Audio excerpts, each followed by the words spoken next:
ပါကျေးဇူးဒီနေ့ကတော့ Unity Set Lesson D ရဲ့အခန်းလေးကိုဆက်ပြီးတော့သွားမှာဖြစ်ပါတယ် Lesson D ရဲ့တိုင်တယ်ကတော့ Say a key လို့သွားတိုင်တယ်တက်ထားပါတယ် is written ပေါ့နော်ရေးထားတယ်ဆိုပြီးတော့သွားတိုင်တယ်တက်ထားတယ်ဆိုတော့ဒီ Lesson D မှာဆိုရင်ဘာတွေသင်ရမလဲဆိုတော့လုပ်ရမယ့်အရာတွေမလုပ်ရမယ့်အရာတွေပြီးတော့လို့ရှိရင်ချွင်းချက်တွေကိုဘယ်လိုမျိုးပြောမှာလဲဆိုတဲ့ဟာနဲ့ပတ်သက်ပြီးတော့သင်ရမှာဖြစ်ပါတယ်ပထမဦးဆုံး pour exprimer l'obligation dans un règlement règlement စီမင်းစည်းကမ်းတွေမှာ l'obligation လို့ခေါ်တဲ့ ce qui est obligatoire မဖြစ်မနေလုပ်ရမယ့်အရာလေးတွေကိုcomment exprimer ဘယ်လိုမျိုးဖော်ပြချမလဲပေါ့ဆိုတော့အဲ့ဒါလေးတွေကိုကျွန်တော်ပြောချင်တယ်ဆိုရင်ပထမဦးဆုံးကျွန်တော်ဒီ être prié ဒါလေးကိုသုံးလို့ရမယ် être prié ပုံစံတိုင်းရှေ့က subject ရဲ့ gender quantity ပေါ်မူတည်ပြီးတော့ကျွန်တော်က agreement လေးတွေလိုက်ပေးရမယ်ပြီးတော့ရင်နောက်က do ထည့်မယ် verb and infinitive ကိုထည့်ပြီးတော့ပြောရမယ်ဒါပထမဦးဆုံး facts ဆိုတော့ဒါကကျတော့လုပ်ကိုလုပ်ရမယ်ဆိုတော့ကျွန်တော် devoir verb နဲ့ပါပြီးတော့သိရပေါ့နော် être prié duty devoir နဲ့အတူတူပဲပေါ့ et après နောက်တစ်ခုကျွန်တော်ဘာလို့သုံးပြီးတော့ပြောလို့ရလဲဆိုရင် P4 ကိုသုံးပြီးတော့ပြောလို့ရတယ် P4 plus verb and infinitive ပေါ့အဲ့ဒါကိုထည့်ပြီးတော့ပြောလို့ရတယ်နောက်တစ်ခုအရှိက quelque chose ဆိုတစ်ခုခုကိုထည့်လိုက်မယ်ပြီးတော့လို့ရှိရင် être verb လေးဝင်မယ် être verb က conjugation တော့လုပ်ပေးရမယ်ပြီးတော့ရင်အနောက်ကနေပြီးတော့ obligatoire ဆိုတဲ့ဒီadjective လေးကိုထည့်ပြီးတော့ကျွန်တော်ပြောလို့ရမယ်ပေါ့နော်ဆိုတော့ဒါဆိုလို့ရှိရင်ကျွန်တော်ကနေပြီးတော့စီးမင်းစည်းကမ်းတွေထဲမှာလုပ်ကိုလုပ်ရမယ့်အရာလေးတွေကိုဖော်ပြဖို့အတွက်သုံးတဲ့ပုံစံ၄ခုဖြစ်ပါမယ်ဆိုတော့ပထမဆုံး example လေးLes salariés sont priés de respecter les horaires de travail. Les horaires de travail. အလုပ်ချိန်တွေကိုလေးစားဖို့အတွက်တာဝန်ရှိတယ်။စာပေတိလေးစားရမယ်ဆိုတဲ့အဓိပ္ပာယ်ဖြစ်ပါမယ်။ Tab တွေကအလုပ်ချိန်တွေကိုလေးစားရမယ်။ Le personnel ဝန်ထမ်းတို့က doit respecter လေးစားလိုက်နာရမယ်။ Toutes les consignes de sécurité. Consigne ça c'est comme instruction instruction နဲ့အတူတူပဲเนาะ instruction နဲ့အတူတူပဲ so security instruction လေးတွေကိုဝန်ထမ်းတို့ကနေပြီးတော့လေးစားလိုက်နာရမယ် il faut impérativement respecter les consignes de sécurité security instruction တွေကိုမဖြစ်မနေလေးစားလိုက်နာရမယ်အဲ့လိုလေးပဲဖြစ်မယ် les visites médicales sont obligatoires medical visits ကမဖြစ်မနေလိုအပ်တယ်ဆိုတဲ့ဖြစ်ပါတယ်တော့ဒီလိုမျိုးကျွန်တော် bullet တွေနဲ့ပေးထားတဲ့ limit on ထားပေါ့နော်အဲ့ဒီ bullet တွေစကားလုံးလေးတွေကိုသုံးပြီးတော့ကျွန်တော်ဒီrules and regulations တစ်ခုခုမှာကျွန်တော်မဖြစ်မနေလုပ်ရမယ့်အရာလေးတွေကိုဖော်ပြပြီးတော့ပြောလို့ရမယ် et après အဲ့ဒါပြီးတော့ pour exprimer l'interdiction dans un règlement စီမင်းစည်းကမ်းတစ်ခုမှာကျွန်တော်ကနေပြီးတော့တားမြစ်ထားတဲ့တားမြစ်ချက် interdiction ကကြတော့တားမြစ်ချက်လေးနဲ့ပတ်သက်ပြီးတော့ပြောမယ်ဆိုလို့ရှိရင်ပထမဦးဆုံးil est formellement interdit ဒါလေးကိုသုံးပြီးတော့ပြောလို့ရတယ်အနောက်က infinitive verb ကိုလိုက်ပြီးတော့သုံးတယ် il est interdit လို့ပြောလို့ရှိရင်တားမြစ်ထားတယ်ဆိုတဲ့အဓိပ္ပာယ်ပေါ့နော်ဆိုတော့ il est formellement interdit ဆိုတဲ့အခါကျတော့ formally တားမြစ်ထားတယ် tu mets dans l'enceinte de l'entreprise company enceinte compound တွေမှာ enceinte ကကြောင့်ကျွန်တော် compound ကိုပြောလိုက်တာเนาะ company 1ထဲမှာ company compound ထဲမှာစီးလိုက်တောက်တာကိုတားမြစ်ထားပါတယ်ဒီလိုလေးဖြစ်သွားတယ်ဆိုတော့အဲ့ဒါကိုခုနကကျွန်တော်တွေ့ခဲ့တဲ့ E4 ကို negative ပြောင်းပြီးတော့လည်းပြောလို့ရပြီ il ne faut pas fumer dans l'enceinte de l'entreprise company compound ထဲမှာစီးလိုက်မတောက်ရဘူးဒီလိုလေးဖြစ်သွားတယ် et après pouvoir verb ကိုသုံးပြီးတော့လည်းပြောလို့ရတယ် le personnel ne peut pas prendre ses repas dans les bureaux office မှာသူတို့ရဲ့အစားအသောက်တွေကိုဝန်ထမ်းတွေကစားခွင့်မရှိဘူးပေါ့နော်မစားရဘူးဒီလိုမျိုးမစားနိုင်ဘူးဒီလိုလေးဖြစ်ပါမယ် et après les boissons alcoolisées alcoolisées က alcoholic ကိုပြောလိုက်တာ alcoholic drinks လေးတွေကို sont interdit တားမြစ်ထားတယ်être entity ကနေပြီးတော့လာပါတယ် être entity အဲ့ဒီကနေလာတယ်ဒီမှာ es လေးအပေါ်ပါနေတာကကြတော့ကျွန်တော် boisson ဒီ feminine pluriel ဖြစ်တဲ့အတွက်ကြောင့်မို့လို့ es လေးထည့်ထားတာเนาะတကယ်လို့ဒီရှေ့က boisson alcoolisée နေရာမှာ masculine singulier ဆိုရင် t ထိပဲ masculine pluriel ဆိုရင် s လေးထည့်ပေးမယ် feminine singulier ဆိုရင် ထည့်မယ်ဒီလိုမျိုး feminine pluriel ဆိုရင်တော့ဒီလိုမျိုး es လေးထည့်ပေးရမယ်ပေါ့ agreement လေးတွေလိုက်ရမယ်So, alcoholic drinks လေးတွေကိုတားမြစ်ထားပါတယ်။ Dans les locaux de l'entreprise, company ရဲ့နေရာတွေမှာ alcoholic drink လေးတွေကိုတားမြစ်ထားတယ်ဆိုပြီးပြောဖြစ်မယ်။ဒါကကြတော့တားမြစ်ချက်လေးတွေကိုပြောလိုက်တာ။အဲ့ဒါပြီးတော့နောက်တစ်ခုကကျွန်တော် exceptional case လေးရှိရလေ pour indiquer une exception ou un cas particulier dans un règlement. Si nous si canတွေမှာအထူးကိစ္စရပ်တွေဒါမှမဟုတ် exceptional case လေးတွေကိုပြပြချင်တယ်ဆိုလို့ရှိရင်ပထမဦးဆုံး solve ဆိုတဲ့စကားလုံးလေးကိုသုံးလို့ရတယ်။ solve ရဲ့အဓိပ္ပာယ်က except ဆိုတဲ့အဓိပ္ပာယ်နည်းနဲ့သုံးမယ်။ sauf autorisation particulière အထူးခွင့်ပြုချက်တွေမှအပ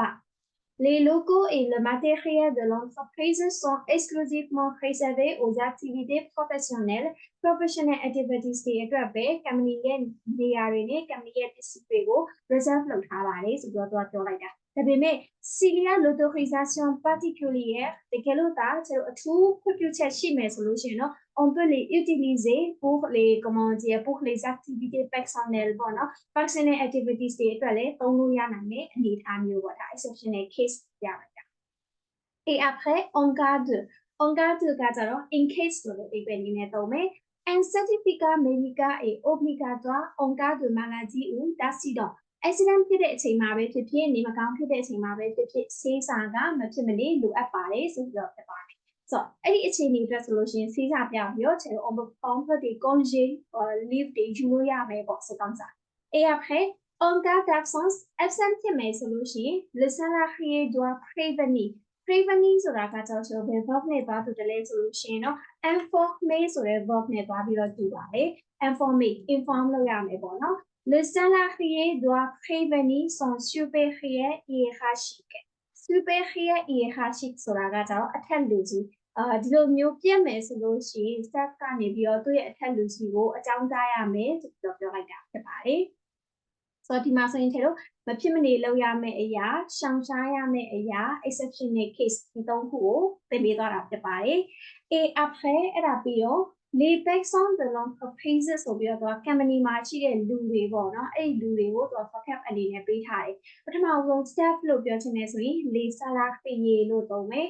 ဝန်ထမ်းတုမြန်မာလိုဆိုရင်ဝန်ထမ်းတုပေါ့အဲ့လိုလေးသုံးဖြစ်နေဆိုရင်တော့ le personnel ဆိုပြီးတော့သုံးလို့ရမယ်အထက်လူကြီးတွေလို့သုံးဖြစ်နေဆိုရင်တော့ les responsables hiérarchiques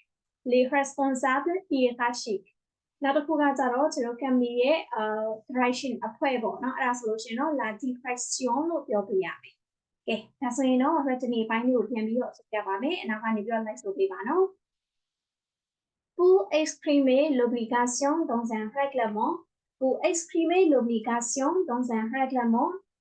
les salariés sont priés de respecter les horaires de travail. Les salariés sont priés de respecter les horaires de travail.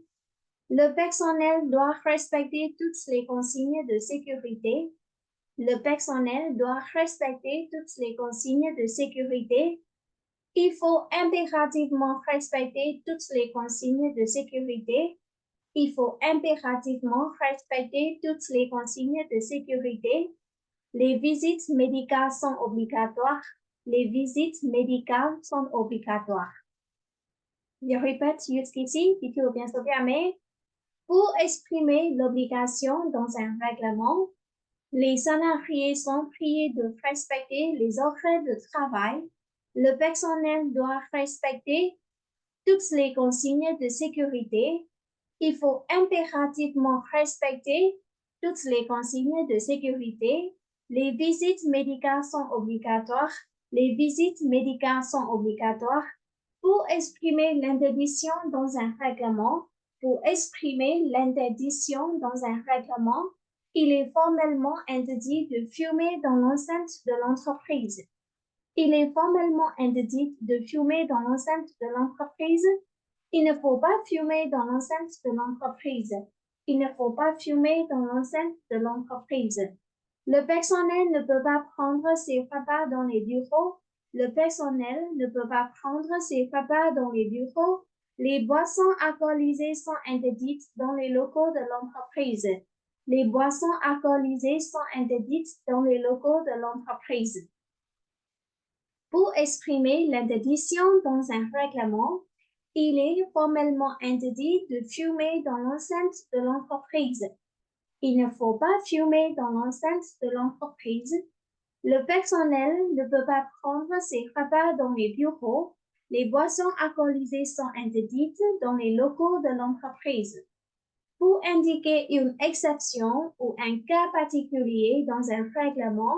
ou indiquer une exception ou un cas particulier dans un règlement, sauf autorisation particulière. Les locaux et le matériel de l'entreprise sont exclusivement réservés aux activités professionnelles, sauf autorisation particulière. Les locaux et le matériel de l'entreprise sont exclusivement réservés aux activités professionnelles. Un certificat médical est obligatoire en cas de maladie ou d'accident. Un certificat médical est obligatoire en cas de maladie ou d'accident. En cas d'absence, le salarié doit prévenir son supérieur hiérarchique. En cas d'absence, le salarié doit prévenir son supérieur hiérarchique. Les personnes de l'entreprise, les personnes de l'entreprise, les salariés, le personnel, les responsables hiérarchiques, la direction. OK ဒီလောက်ဆိုလို့ရှိရင် retenue ပိုင်းလေးအတွက် okay ပြီထင်တယ်နော်ဆိုတော့ဒီဘက်ကိုဆက်ပြီးတော့သွားပါမယ် retenue ပိုင်းလေးကိုတေချာလေးရပြီဆိုလို့ရှိရင်ကျွန်တော်ဒီဘက်က lise ဖတ်ရမယ့်အပိုင်းလေးကိုဆက်ပြီးတော့ဖတ်ရအောင် Reglement intérieur ဆိုပြီးတော့တက်ထားတယ် Interior Rules and Regulations ပေါ့နော်ဆိုတော့ဒီမှာil y a 3 parties 3ပိုင်းရှိရယ် ce sont les offres et temps de travail l'usage des locaux et du matériel de l'entreprise l'hygiène et la sécurité ဆိုတော့အပိုင်း3ပိုင်းရှိမယ်ပေါ့အဲ့ဒီ3ပိုင်းလုံးကိုကျွန်တော်ပိုက်စိတ်တိုက်တိကျလေးဖတ်ရမယ်ကိုမြင်လေးတေချာလေးဖတ်မယ် et après avoir lu ဖတ်ပြီးသွားပြီဆိုလို့ရှိရင်တော့vous devez répondre aux questions ဒီ question လေးကိုပြန်ပြီးတော့ဖြေရမယ် il y a 6 questions au total 6 ခုရှိရပေါ့နော်အဲ့ဒီ question 6 ခုကိုသူတို့ကမေးတဲ့မေးခွန်းလေးတွေကို with non တစ်လုံးထဲမဟုတ်ဘဲနဲ့အနောက်က reason လေးကိုပါထည့်ပြောရမယ် with ဆိုလို့ရှိရင်လည်းမှာဆိုလို့ရှိရင်သူတို့ကလောက်ခွင့်ရှိရသူတို့ရဲ့လောက်ခွင့်ရှိတဲ့အရာလေးကိုကျွန်တော်ပြောလို့ရမယ်ဒါမှမဟုတ် non ဆိုလို့ရှိရင်လည်းလောက်ခွင့်မရှိဘူးဒါမှမဟုတ်လို့ရှိရင်တချို့နေရာတွေမှာဆိုရင်ကျွန်တော်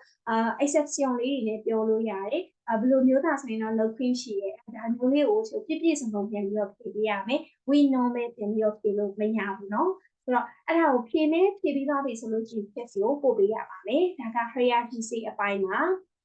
တကယ်လို့အဲ့ဒါပြီးသွားပြီဆိုလို့ရှိရင်တော့ကျွန်တော်နောက်ဆုံးပိုင်းလေးကိုဆက်လို့ရပါပြီဆိုတော့ passer à l'action ကကြတော့ il est interdit de ဆိုပြီးတော့တိုက်တက်ထားတယ် is forbidden ပေါ့နော်ဆိုတော့တားမြစ်ထားတယ်ဘာလို့တားမြစ်ထားတာလဲ choisissez un lieu public ကိုကြိုက်တဲ့public place တစ်ခုကိုရွေးလိုက် resto home ပဲဖြစ်ဖြစ် hospital ပဲဖြစ်ဖြစ် museum ပဲဖြစ်ဖြစ် etc ကိုစဉ်းစားလို့ရတဲ့ဟာတစ်ခုအတွက်ကိုကျွန်တော်ကနေပြီးတော့ rédiger un règlement pour les visiteurs လာလေကြမဲ့သူတွေ visitor တွေအတွက်ကျွန်တော်က rules and regulation လေးရေးပေးရမယ်ဆိုတော့ခုနကတော့ကျွန်တော်ဖတ်ခဲ့တဲ့ဟာလိုမျိုးလေး regulation လေး rules and regulation လေးတစ်ခုပြန်ပြီးတော့ကိုယ့်ဘာသာကို produce လုပ်ပေးရမယ်ပေါ့နော်ဆိုတော့ဒါလေးကကြတော့ ça dépend de votre imagination ကိုယ့်ရဲ့ imagination နဲ့ဆိုင်တာဖြစ်တဲ့အတွက်ကြောင့်မို့လို့ရေးပြီးတော့နေဆိုလို့ချင်းချက်စီကိုပို့ပေးပါတော့နော်ချက်ပြန်ပြီးတော့စစ်ပေးပါမယ်ဆိုတော့ voilà c'est fini aujourd'hui ဒီနေ့တော့ပြီးသွားပါပြီဆိုတော့နောက်ထပ် lecture လေးမှာကျွန်တော်ပြန်ပြီးတော့တွေ့ပါမယ်au revoir et à la prochaine